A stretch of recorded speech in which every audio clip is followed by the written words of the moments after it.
कर्म का अर्थ है काम। यहाँ बैठे बैठे आप 4 प्रकार के कार्य कर रहे हैं।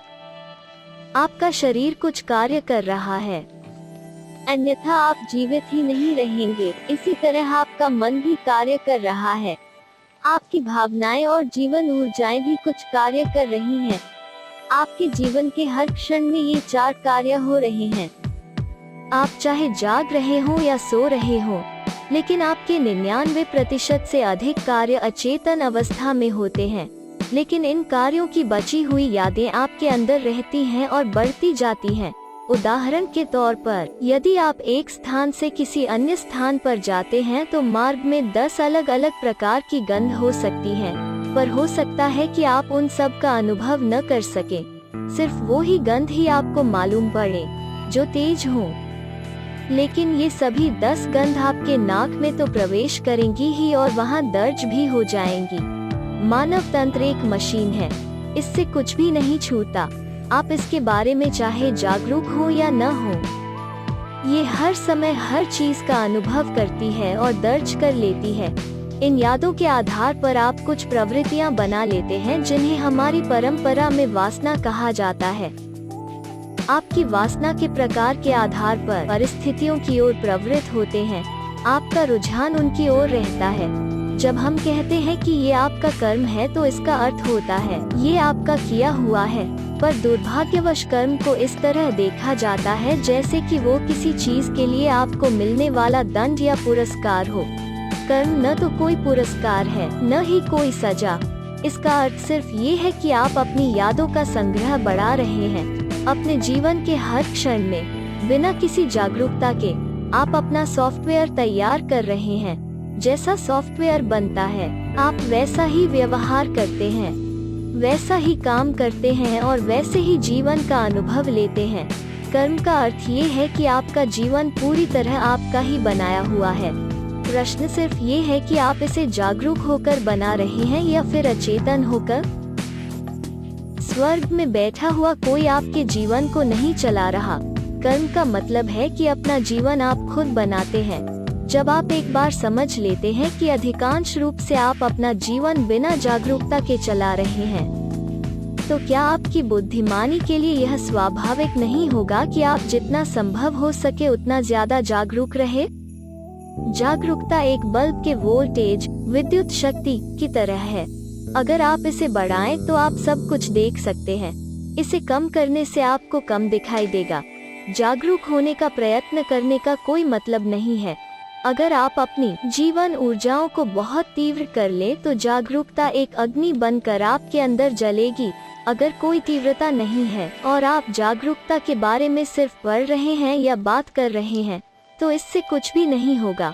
कर्म को नष्ट करने का तरीका हमें यह समझना चाहिए कि भारतीय संस्कृति में ईश्वर हमारा लक्ष्य नहीं है, वे बस एक और साधन है। हमारे लिए मुक्ति या मोक्ष अंतिम उद्देश्य और सबसे ज्यादा मूल्यवान है। अभी यहाँ संसार में रहते हुए आपको स्वर्ग एक बहुत अच्छा स्थान लग सकता है, पर यदि आप वहाँ पहुँच जाएं तो कुछ समय के बाद वो भी आपको बहुत नीरस लगने लगेगा। पर सोचिए, क्या आपके पास कोई सबूत है कि आप पहले से ही स्वर्ग में नहीं हैं? वास्तव में आप पहले से ही वहाँ हैं, पर आप उससे परेशान हो रहे हैं। अगर आपकी तैयारी हो तो यहाँ पर भी दिव्यता उतनी ही है जितनी किसी अन्य स्थान पर है। मुक्ति का अर्थ है चक्र को तोड़ना। आप इस चक्र को क्यों तोड़ना चाहेंगे? लोग समझते हैं कि अगर आप दुखी होंगे तभी आप इस चक्र को तोड़ना चाहेंगे, परंतु ऐसा बिल्कुल भी नहीं है। जो व्यक्ति दुखी है, वास्तव में वो बेहतर होकर, ज्यादा धन संपत्ति के साथ, अधिक ऊंचा होकर, सुंदर होकर, अच्छा स्वास्थ्य लेकर, सभी कुछ पहले ज्यादा लेकर वापस आना चाहेगा। वो मुक्त नहीं होना चाहता। सिर्फ वही व्यक्ति जीवन से परे जाना चाहेगा जिसने जीवन के सभी रूपों को देख लिया है, उनका अनुभव कर लिया है। मुक्ति का अर्थ ये है कि हमने जो भी कर्म संबंधी जानकारी एकत्रित कर रखी है, हम उससे छुटकारा पाना चाहते हैं, क्योंकि इसने जीवन को अपने अंदर कैद कर लिया है और अपने चारों ओर एक शरीर बना लिया है। यदि आप इस कर्म संबंधी जानकारी को तोड़ दें तो आपके भीतर के जीवन में आप या मैं जैसी कोई चीज नहीं रहेंगी। ये बस जीवन होगा। यह एक जीवित ब्रह्मांड है। उदाहरण के लिए, जब आप साबुन के घोल का बुलबुला उड़ाते हैं तो ये बुलबुला तो वास्तविक है, पर अगर वो टूट जाए तो पानी की सिर्फ एक बूंद नीचे गिरेगी, बाकी का बुलबुला गायब हो जाएगा। उसके अंदर जो हवा थी वो चारों ओर की हवा के साथ मिलकर एक हो जाएगी। जीवन सिर्फ आप में ही नहीं है, ये बाहर भी है। इसलिए आप सांस ले रहे हैं और छोड़ रहे हैं, आप उसके बिना जीवित नहीं रह सकते। आप इसे ऑक्सीजन कहें या कुछ और, उससे कोई फर्क नहीं पड़ता। मूल रूप से आप जिसे जीवन कहते हैं वो सर्वव्यापक, हर तरफ है। ये उस तरह से व्यवहार करता है जैसी जानकारी के साथ फंसा होता है। यही कर्म है। कर्म एक सॉफ्टवेयर की तरह है। ये वही जीवन ऊर्जा है, बस एक अलग सॉफ्टवेयर के साथ। इसलिए ये बिल्कुल अलग ढंग से व्यवहार करती है। आप अगर कर्म के सॉफ्टवेयर को पूरी तरह से तोड़ दें तो फिर जीवन कहाँ जाएगा? कहीं नहीं, ये सब तरफ है। सिर्फ व्यक्तिगत पहचान खो जाएगी। वास्तव में आपके अंदर के जीवन की कोई व्यक्तिगत पहचान नहीं है, सिर्फ आपका सॉफ्टवेयर ही व्यक्तिगत होता है।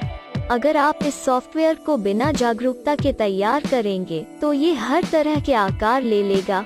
कुछ आपको पसंद आएंगे, कुछ नहीं। यदि आप अपने कर्म संबंधी सॉफ्टवेयर को जागरूकता के साथ तैयार करेंगे तो आप वही रचेंगे जो आप चाहते हैं।